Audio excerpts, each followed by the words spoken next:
सुप्रभात। बहिर्मुखी वृत्तियाँ, बहिर्मुखी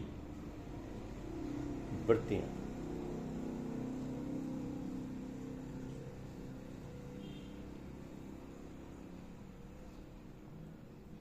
मनुष्य सच्चे अर्थों में मनुष्य के अंदर अनेक चित्तवृत्तियाँ हैं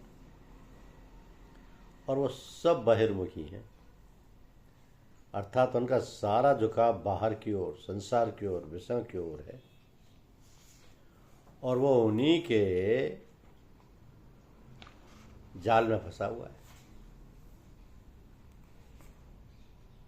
तो जो ये समझता है कि सारा खेल, सारी माया भगवान की है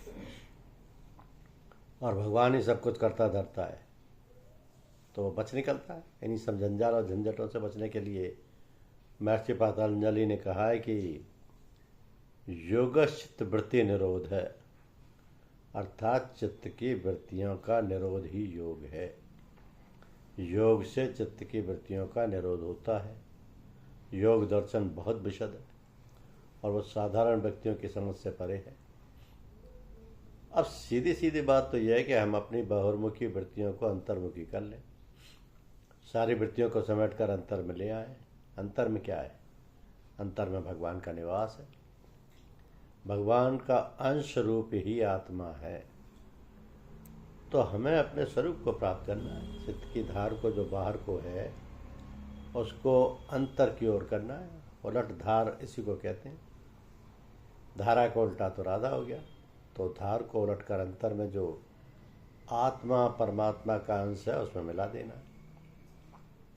यही है आत्मस्थ होना, अपने आप को जानना, अपने स्वरूप में स्थित होना। ये साधना बड़ी सुलभ है। इससे सत्संग में सुगमता और सरलता से प्राप्त किया जा सकता है। तो सत्संग क्या है? जो ऐसे लोग हैं, महापुरुष हैं, महात्मा हैं, जिन्होंने अपनी स्थिति स्थित प्रज्ञ बना ली है, जो आत्मा को प्राप्त कर उसमें स्थित हो गए हैं, जो आत्म पुरुष हैं, उनके साथ संग में बैठना उठना, उन्हीं से मिलना जुलना, उन्हीं की बतलाई हुई युक्ति और साधना करने से बड़े ही साधारण ढंग से सब कुछ प्राप्त हो जाता है। इसी कारण सत्संग की बड़ी महिमा है, जिसे सब लोग जानते हैं। और सत्संग इसलिए कि मनुष्य जीवन की बहुत महिमा है। वास्तव में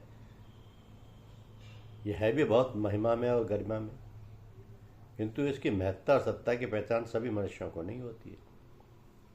सभी मनुष्यों में चेतना जागृत नहीं होती कि वह मनुष्य हैं और इस मनुष्य जीवन को कैसे सार्थक करें, इसका कैसे उपयोग करें, मनुष्य जीवन की सफलता कैसे प्राप्त करें। तो मनुष्य जीवन सबसे श्रेष्ठ है। परमपिता परमात्मा ने सृष्टि की रचना की, रचना का विस्तार करते करते सबसे अंत में मनुष्य शरीर का निर्माण किया। इस श्रेष्ठ जीवन में सत्संग हमें मिल गया। बस सत्संग से परमात्मा की प्राप्ति हो जाएगी। धन्यवाद।